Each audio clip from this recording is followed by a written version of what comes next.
Good evening. This is Matt Cussell, and I guess I'll spin off of my old videos that used to be called Health and Healing. This will be probably my one and only video for Facebook. I have my reasons for that. The rest will be on YouTube under Health and Healing. But tonight I'd like to talk a little bit about patience. And I guess we all struggle with it. I struggle with it a lot.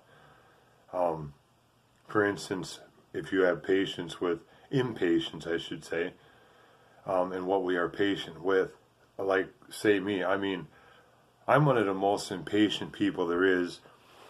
My line of work being self-employed in a logging business, I do everything myself. I do the cutting, the skidding, the roads, everything all by myself. The only thing I don't do is the business part of that. My dad is my partner, and he does all that. And he takes care of that, which is, I couldn't do it without him. But the point that I'm making about that, for instance, using myself for example, is that I have nobody around me, nothing bothering me, anything going on, and I still find myself every day being patient. It's been better lately, but it's the power of prayer. For instance, what I've been doing lately is praying my regular prayers in the morning, my worships. And when I have these stints where I'm getting very impatient, working by myself, of course, which there's no need to be that impatient, I just pray to God. Excuse me, having a real lengthy illness for over 2 weeks, say, different medications down and out last week, and I just sit there and I pray. I'm getting impatient, I'm like, when can this be done?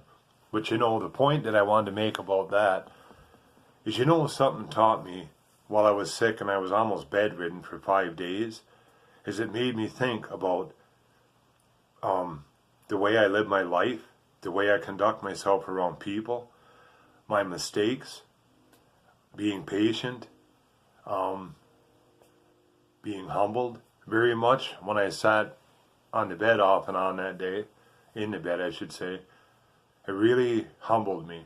And I thank the Lord that I had that time to be humbled, because it showed me that if you pray to God about everything in persistence, that He will answer your prayers, whether they're lengthy, whether they're short, whether it takes a long time for Him to answer them, whether they're answered right away. There's reasons for that. I'm going to read something out of a book. It's called We All Have Troubles and Solutions. And it's probably backwards on this video because I got the camera facing me. There's a couple little points in here. I'm going to read right now. It says, Moses was leading his people from the slavery and servitude of Egypt to the promised land, but the way was long. And we know the story about how that was. And if you look into it in Exodus, and it goes into Numbers and that also, it's a good story to read. I went through the whole thing about 3 months back, reading about Moses. And, you don't really get it when you're watching, like, say, Charlton Heston or somebody, Ben-Hur or whatever, or a movie about Moses. Unless you read it out of the Bible, there's a lot of things that aren't correct in it. Well, show business is show business. They're going to add what they want and take out. It's kind of in different things in the future. I'll be talking about what some do with the Bible, what they want to take in and what they want to take out. Note the italicized words in the passage. Then the people of Israel set out from the Mount Hor, taking the road to the Red Sea to go around the land of Edom. But the people grew impatient with the long journey. And I'm going to quickly jump over to that. That's Numbers 21:4. Somebody wants it. I would advise everybody these texts that I'm reading, if you have a Bible, to read them. And that way you're not just saying, well, Matt Cussell's doing this, As many of you know that I do sermons and that also in churches and that. But I always say in the beginning of my sermons during prayer to look at the person that God is using. Look at God through the person. It's not the person. Because the person themselves, like in my destructive path, I could have never did it without the Lord. Nor could I have stayed on this path right now without the Lord every day. Or else I'd be falling back, dead in jail or something. It's just destruction without the Lord for me.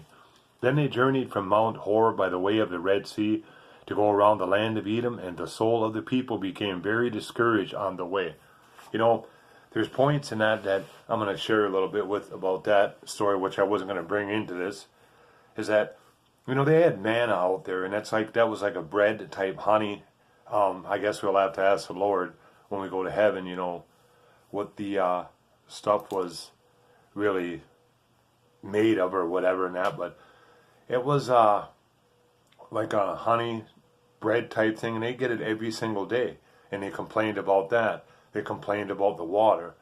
The water was not the best tasting, so they complained about that. They complained about many different things on the way out of there, and all the miracles that had happened. They were saved from their bondage of slavery with the Egyptians.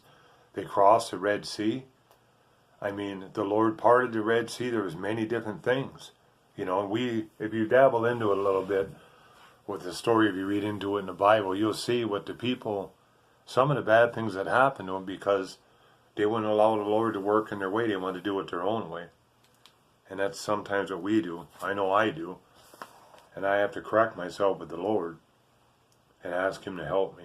Perhaps you feel like the Israelites. You never finish journeying to your destiny.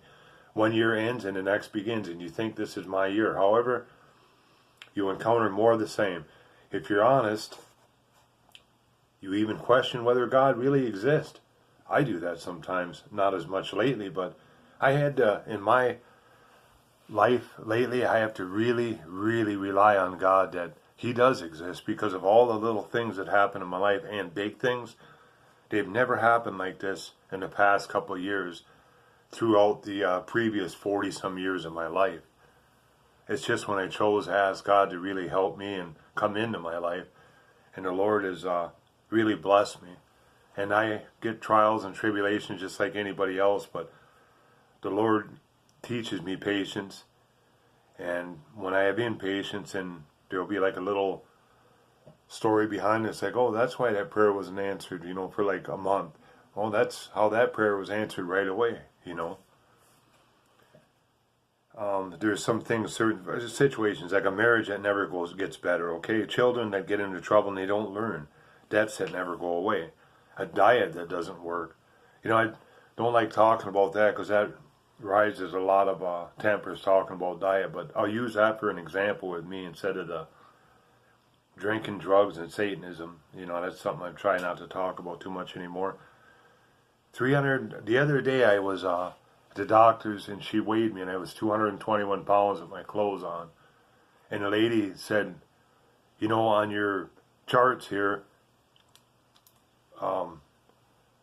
a year ago in 2 days you were in here for an abscess tooth at the walk-in clinic in Gladstone. She said, you're 302 pounds.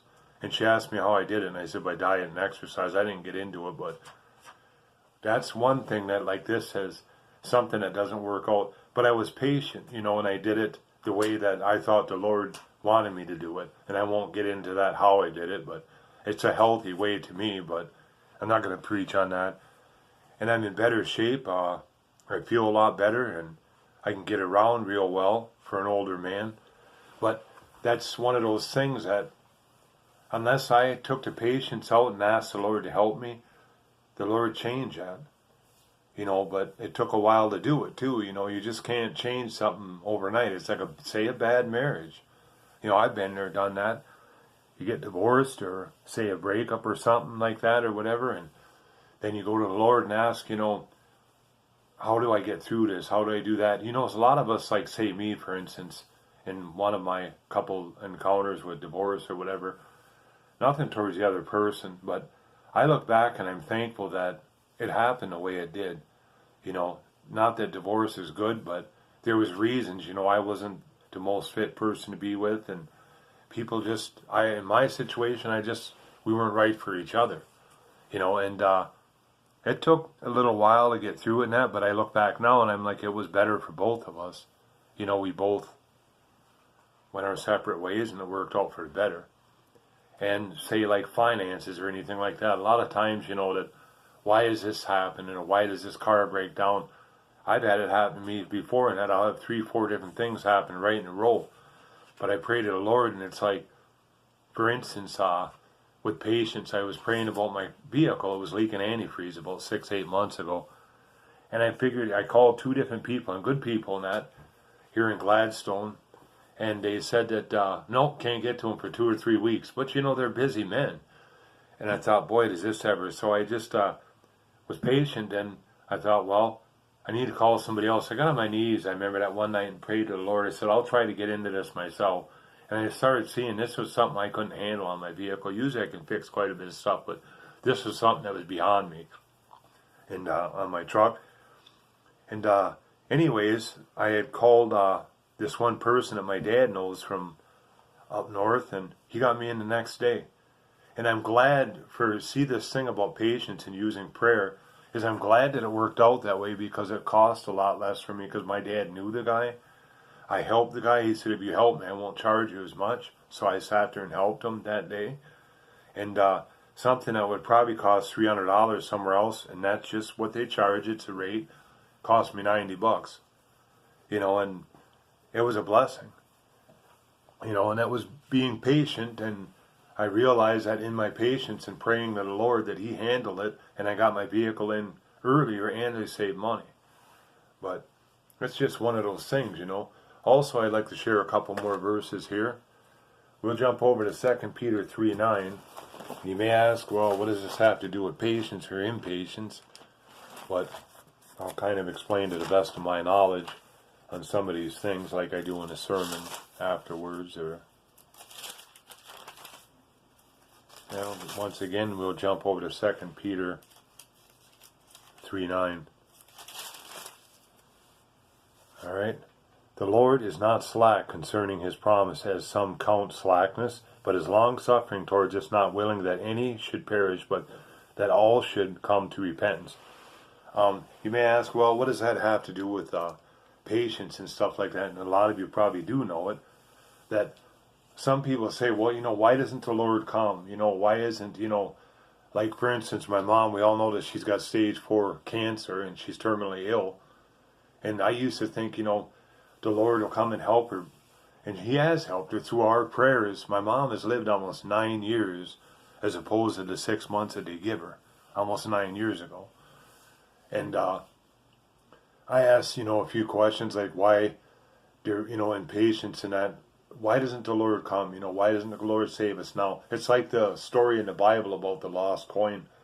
You want to reflect it to that the Lord doesn't want anybody lost. Say the neighbor, He don't even want him to be gone, or her, or somebody that's got alcohol problems or drug problems, or anything, or the person in prison, or our kid that doesn't want to come to the Lord, or our dad, that doesn't quit smoking or anything. Not that, condemning nobody, but, that, and it's not all about just going to church, reading your Bible and just praying. It's about, that is part of it, but the biggest thing is having faith, hope, and trust in God, and having patience with His prayers, and the full thing is believing, and that's what I explain to people. For me, that I have to believe, even though it looks 99% like that, hey, this isn't going to work out, this is not going to work this way, and all of a sudden, a few days later, you'll see, wow, it did work out. All right, we'll get back to the verses here. It's taking longer than what I thought, but that's okay. We'll jump over to Romans 12:12. Once again, I would advise that you check these verses out yourself, and I can share many more. All right, rejoicing in hope, patience in tribulations, like I was talking about, continuing steadfastly in prayer, distributing to the needs of the saints, given to hospitality. And we'll jump over to Galatians 6:9.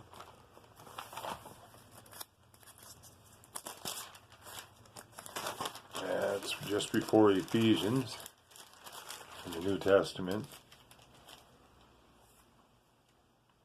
And let us not grow weary while doing good, for in due season we shall reap if we do not lose our heart. And the thing about that I like is that, even through life, like with me, I do, as we know, that we do Bible studies and certain things, and I do sermons and that off and on, that if you're, you know, if you, people think, well, you're with the Lord, or this is a man of this or a woman of that. Yeah, we have the same thing that everybody else has. It's tribulations, trials. I mean, like, look at my illness. I know somebody had the same illness be done in 3 days. Why did mine last 10 days or 2 weeks? You know, I'm supposed to be healthier than they are, aren't I? Well, no. You know, I mean, it's just one of those things. You know, in tribulation, say a child or an older child goes to jail for something. You know, we've had that happen in our lives or whatever, and that you wonder why, you know, he can't get out of jail. And I bring up the story that time that I was talking to a girl the other night, and I was telling her about, you know, when I was so severely hooked on pills and alcohol, that if I would have went to jail that time for fighting with that police officer and I would have got bailed out, they denied me my bond. If I would have got bailed out that night, do you really think that I would have quit drinking or quit doing those pills? If I would have got out that night, the Lord worked it out, a miracle, that I stayed in there just long enough. And wouldn't you know, when I went in front of the judge, it didn't cost me a dime. It was a PR bond. And besides that, the 4 charges that were up against me were dropped down to 1. 1 charge. And that was disturbing the peace. Wasn't even a felony charge. Like the felony wasn't fighting with the police officer. So all it did was cost me a small fine. Plenty of time to pay it. Nothing on my record, no probation or nothing. You know, and that was patience in the Lord, being patient with me, you know, that He knew that. And the thing is with me, before I give my life to the Lord, I would say a couple of years ago, around 47 years old, the Lord was patient with me the whole time, and He still accepted me the day that I came to Him. Thank you, and have a good night.